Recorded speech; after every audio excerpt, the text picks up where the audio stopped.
Good morning students, I am Dr.R, Professor, Department of Mechanical Engineering, RVS College of Engineering, Dindigul.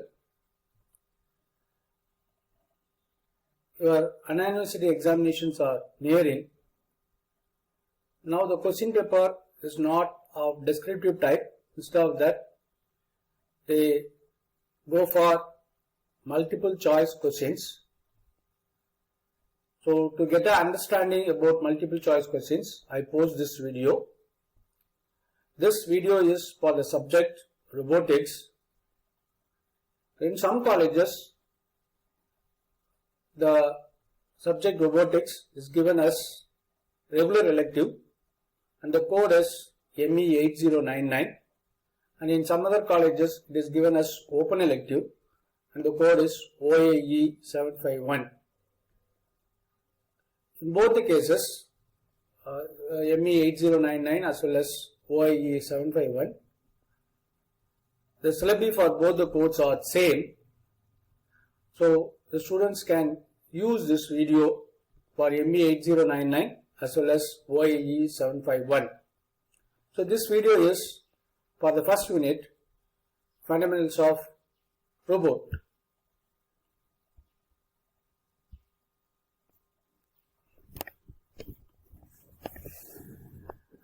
So the question pattern is, there are two parts, that is part A and part B. Part A, you have 30 questions to answer. So 30 into 1, that is 30 marks. Each question carries 1 mark and totally 30 marks. And part B, you have to answer 15 questions. Each question carries 2 marks. So totally 30 marks. So you have to answer for 60 marks and this will be converted for 80 marks. And your internals is for 20 marks, so totally 100. So now we will go into the MCQs for the first unit, Fundamentals of Robot. The part A. Question number 1. The terms robot and robotics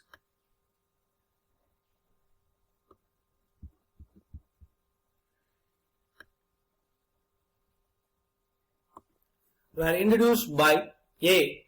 George Devol and Joseph Engelberger respectively. B. Joseph Engelberger and George Devol respectively. Question C is Hal Kepler and Isaac Asimov respectively. So the answer is C. Hal Kepler and Isaac Asimov. Hal Kepler, in his drama, he introduced the word robota. From that actually the word robot comes. So Isaac Asimov, in his novel, he introduced the word robotics. The question 2. The term robot has come from the word robotica, A. Robotica, B. Robo, C. Robota. So the answer is C. Robota. So the Karl Kepler introduced this word robota in his play. That is a Czech word, Czechoslovakian word, and from this the word robot comes. The third, the first law of robotics indicates the robot safety. A. Robot safety, B. Robot performance, C. Human safety. The answer is C. The human safety. So the first priority is given in the law of robotics for human safety. There are 3 laws of robotics, remember. The question 4 is, the third law of robotics talks about A. Robot safety, B. Robot performance, C. Human safety. The answer is A. The robot safety. So the first law talks about the human safety or indicates the human safety. The third law talks about the robot safety. So what about second law? The second law talks about robot's performance. So the 3 laws, first for human safety, second for robot performance, and third for robot safety.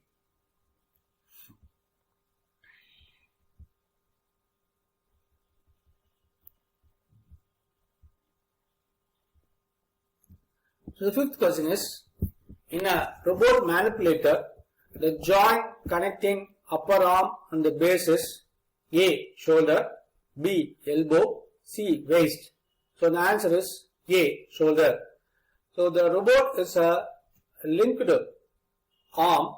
So there are links are there and the links are connected by means of joint, and each joint is having a name. And the upper arm, the joint connecting the upper arm and the base is called as the shoulder. And the second one, the upper arm and the lower arm, that is what we are calling it as elbow. And at the end of the lower arm, we are having a joint called as the wrist. Okay. So upper arm and the base is called as shoulder, and the upper arm and the lower arm, what is we are calling it as elbow. So in this question, the question is asked for the joint connecting the upper arm and the base. So the answer is A. And sixth question, the end effector is used for A. grasping, B. perform an operation, C. A or B. The answer is C. So A or B. So end effector is a common name, and it can be used for grasping. So when it is used for grasping, it is called as the gripper, and when an end effector is used for performing an operation, it is called as a tool. So the common name is end effector. So end effector can either be used for grasping or for tooling. Okay, so or for performing an operation. Okay. So answer C. And 7, the device used to record movements into the robot's memory. A. Movement recorder, B. Teach pendant, C. Memory pendant. So the answer is B. So the teach pendant is used for teaching the robot, that is, it moves the robot in a particular path, and it selects the points or selects the locations, and these locations are stored in the memory of the robot. So that is why it is called as teach pendant. So the answer is B. So answer B is teach pendant. In a rotational joint, if axis of rotation is perpendicular to the axis of connecting links, it is called A. R joint, B. V joint, C. T joint. The answer is A. R joint. The axis of rotation is perpendicular to the axis of the connecting links, it is called as R joint. So there are two kinds of joints, linear joints and rotational joints. So in a linear joint, we are having one joint, a linear joint is there. Rotational joints, there are three types of rotational joints are there. So the R joint is, if axis of rotation is perpendicular to the axis of the connecting links, it is called as R joint. So the answer is A. So in V joint, axis of rotation is A, parallel to the axis of connecting links, perpendicular to the axis of connecting links, C, parallel to input link and perpendicular to output link. So answer is C, parallel to input link and perpendicular to output link. Remember, whenever you are going for multiple choice questions, instead of searching for a correct answer, to try to remove all the answers which are relevant, then you will find the better answer, right? So that is the way to do the MCQs. So whenever you do the MCQs, you eliminate the wrong answers. That will be the better method than searching for a right answer. So in this case, the question A, parallel to the axis of connecting links, definitely not. So perpendicular to the axis of connecting links, we have already seen it is R joint. So the C is parallel to input link and perpendicular to output link. That is the right answer. That is answer C. In a rotational joint, if axis of rotation is parallel to the axis of the connecting links, it is called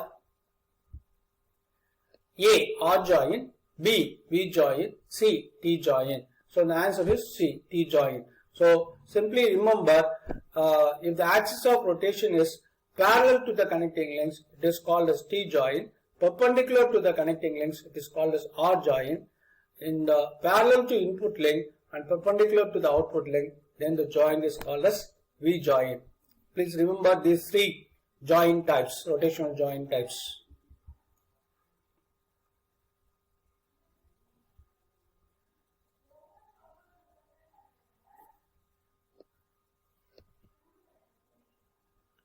The joint notation TRL represents A. Cartesian coordinate, B. Cylindrical coordinate, C. polar coordinate. So the answer is C. So in a coordinate system, the joints of the robot are given by the joint notation scheme. This is from the base to the wrist. So for the wrist assembly, it is going to be separate. So it is from the base to the wrist, remember. So in the case of polar coordinate systems, we are having T joints first, then R joint, then L. So it is called as TRL representation. So Cartesian coordinate robot, question number 12, Cartesian coordinate robot has A, 3 linear movements, B, 3 rotational movements, C, 1 rotation and 2 linear. So the answer is A. So Cartesian coordinate robot has 3 linear joints, so they will provide 3 linear movements. Right? So the question number 13.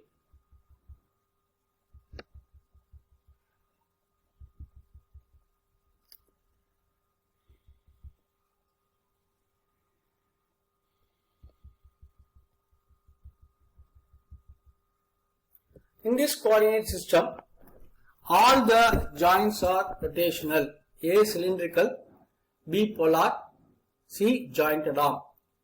Answer is C. So jointed arm. So if the 2 joints are linear joints and one is going to be the rotational joint, 1 rotational joints and 2 linear joints, that coordinate system is going to be cylindrical coordinate system. In polar coordinate system, we are having 2 rotational joints and 1 linear joint.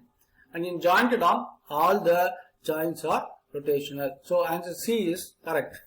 So 14, in this movement, pitch represents A, up and down motion, B, left and right motion, C, rotational motion. So in the wrist movement, each motion is given a name. The up and down motion is called pitch. The left and right motion is called as yaw, and rotational motion is called as roll. So the question asked is, in this movement, pitch represents the up and down motion, right? So the answers B and C. B is for yaw and C is for roll. Remember these three motions also. 15. For more precise work, which drive is more suitable? Hydraulic drive, A, hydraulic drive, B, electrical drive, C, pneumatic drive. So the answer is B. So when you are saying the precision of precise work, the electrical drive stands first, and next to it actually the hydraulic drive, and next to it the pneumatic drive.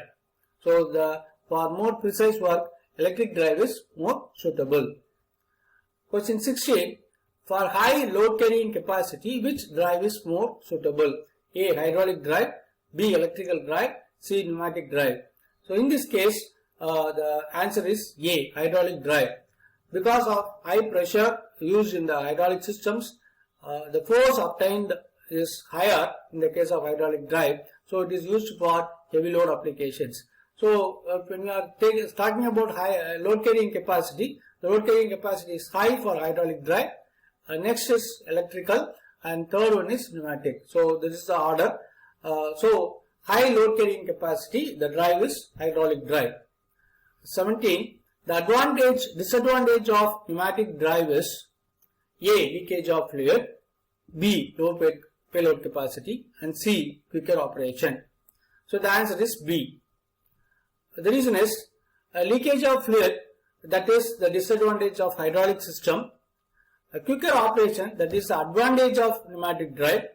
So the second one, the low payload capacity, that is the answer for this question. The disadvantage of pneumatic drive is low payload capacity. And question 18.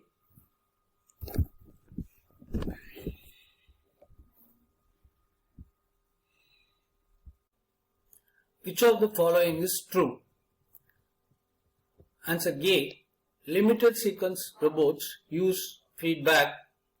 B. Point-to-point robots control path between 2 consecutive points. C. The controller's capability of continuous path robot is lesser than point-to-point robot. and D. Intelligent robots take decisions based on the data received from the sensors. So the answer is D. So you know limited sequence robots do not use feedback. So the first answer is wrong. Point-to-point robots control between points, not between two consecutive points. So that is also wrong. And third, the controller's capability of continuous path robot is more than point-to-point robot. So that is also wrong. So the only right answer is the intelligent robots take decisions based on the data received from the sensors. So answer is D. 19. Question number 19. Spark welding and arc welding are the examples of A. Point-to-point tasks, B. Continuous path tasks, C. Point-to-point and continuous path tasks respectively, D. Continuous path tasks and point-to-point tasks respectively. The answer is C. So spark welding robot, we know it is a point-to-point robot, and arc welding definitely between 2 points the control path is going to be controlled. So in this case the arc welding robot is a continuous path robot. So spark welding robot is a point-to-point robot and the arc welding robot is a continuous path robot. So the answer C is the correct answer.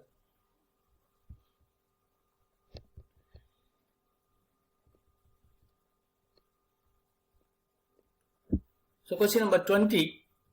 Which one of the following statement is true? A servo controlled and non-servo controlled robots have closed loop and open loop control respectively. Question B. Servo controlled and non-servo controlled robots have open loop and closed loop control respectively. C. Both servo controlled and non-servo controlled robots have open loop control systems. D. Both servo controlled and non-servo controlled robots have closed loop control systems. Though the question is looking a long question, but the answer is very simple. The answer A. That is, always remember, servo means there is a feedback or closed loop control. So servo control robots are closed loop control robots and non-servo control robots are open loop control robots. Okay. So the servo control robots are closed loop and non-servo control robots are open loop control robots. So the answer A is the right answer. 21. The work volume of Cartesian coordinate is A. Cylinder, B. Rectangular, C. Sphere. We have seen the Cartesian coordinate system is having 3 linear joints. So these 3 linear movements are we are going to get, and the answer is B. It is going to form a rectangular work volume or rectangular workspace.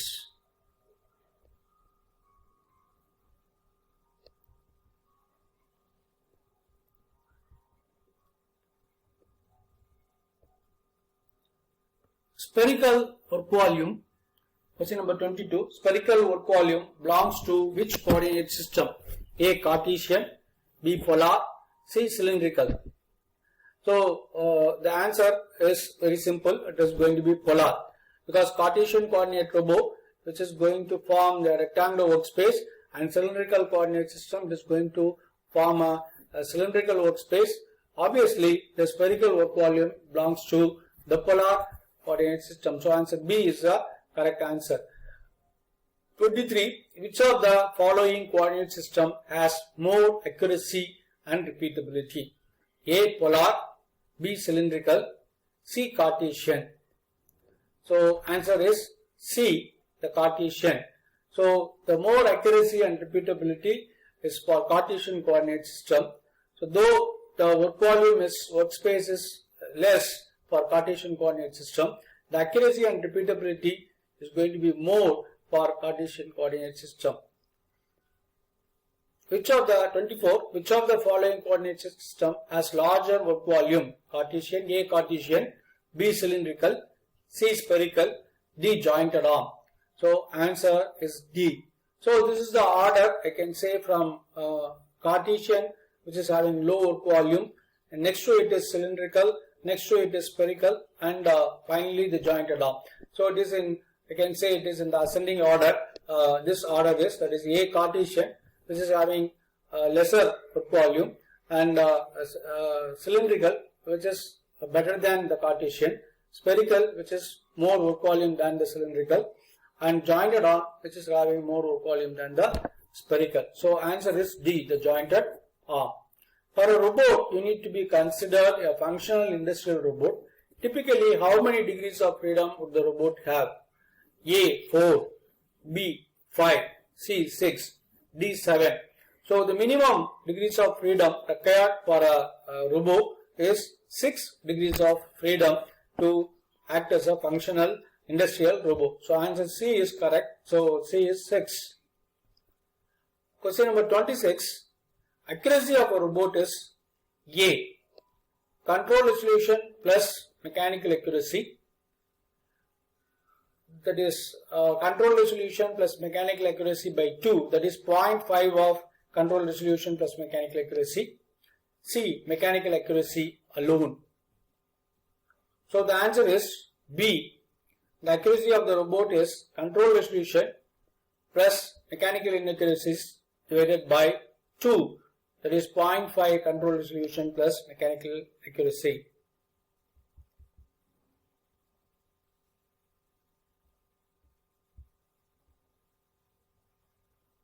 Question number 27.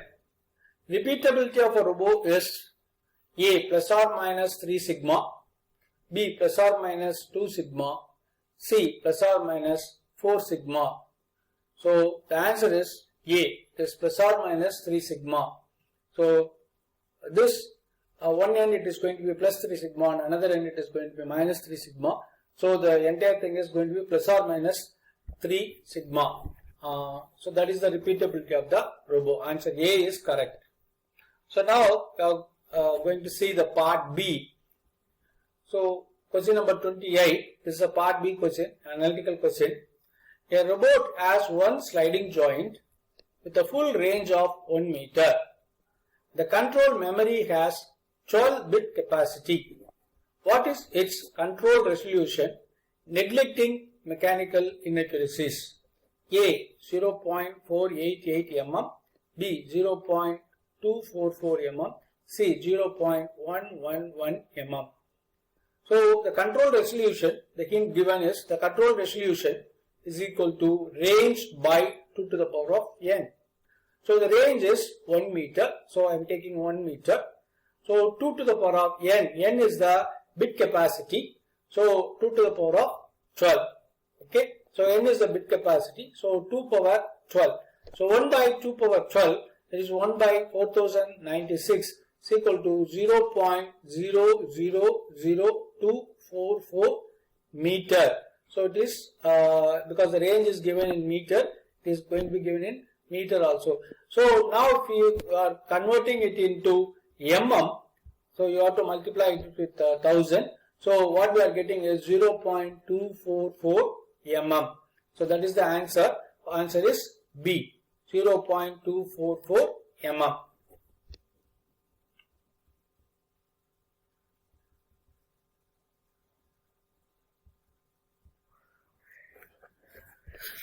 Question 29. A large Cartesian coordinate robot has one orthogonal slide with a total range of 762 mm. The maximum control resolution is 0.186 mm. The number of bit storage capacity of the robot's control memory is A 12, B 10, C 6. So the same like the previous question. Only thing is they asked for the bit storage capacity. So control resolution is equal to range by 2 power n. Here so 2 power n is equal to range by control resolution. So that is given, range is given, range is 762 mm. The control resolution is given as 0.186. So 762 divided by 0.186, that is equal to 4096. So 4096, that is equal to 2 power 12. So what is the n value? So 2 power n, where the n value is 12. So that is the bit storage capacity of the robot. So number of bit storage n is equal to 12. So the answer is A, 12.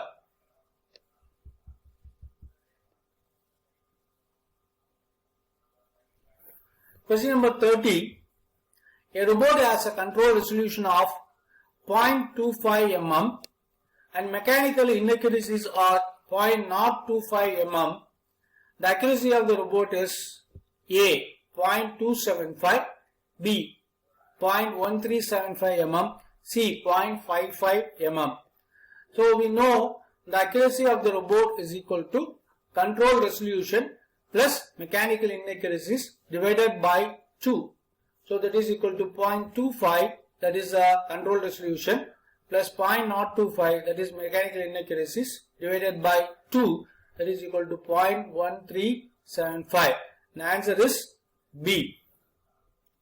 In spatial resolution of the robot, the mechanical inaccuracies from a sphere of radius 0.025 mm, what is the repeatability? So in spatial resolutions, the mechanical inaccuracies form a sphere and the radius is actually taken as the repeatability. A is equal to plus or minus 0.5 mm, B is equal to plus or minus 0.025 mm, C is equal to plus or minus 0.0125 mm. So we have already seen it is plus or minus 3 sigma. So here the 3 sigma value is 0.025. So B is equal to plus or minus 0.025 mm. Answer is B.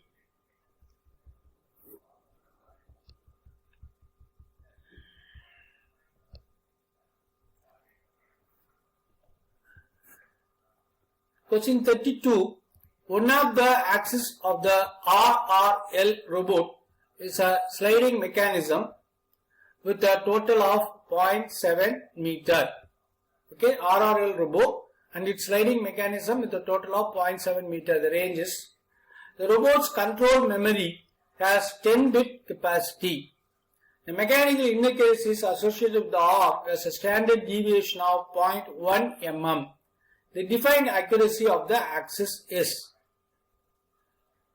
A is equal to A 0.624 mm, B 0.984 mm, C 0.324 mm.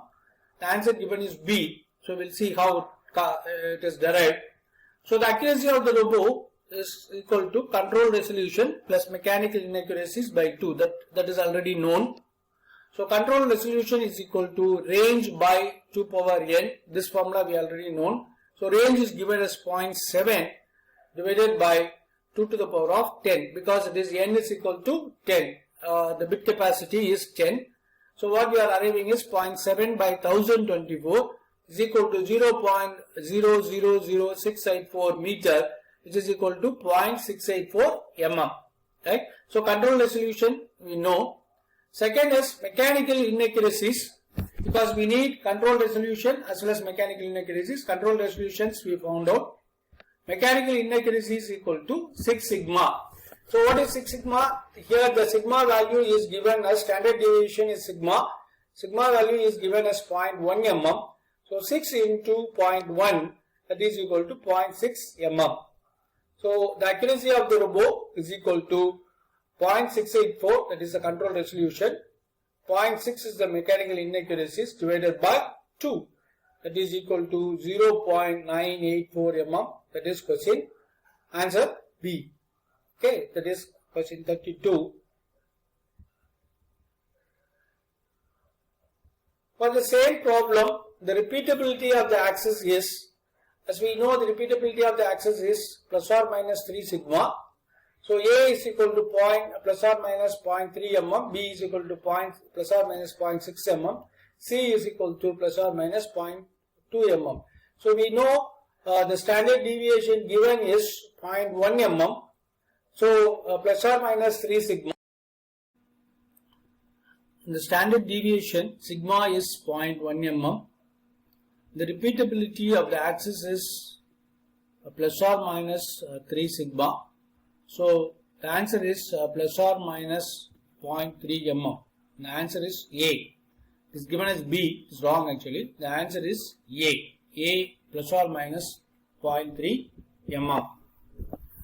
Thank you for listening. And to get a better understanding, you go through the book thoroughly.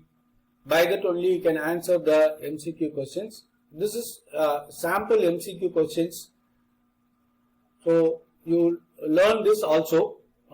Along with that, you go through the book thoroughly. By that you can answer the MCQs in the university examinations quite easily. Thank you.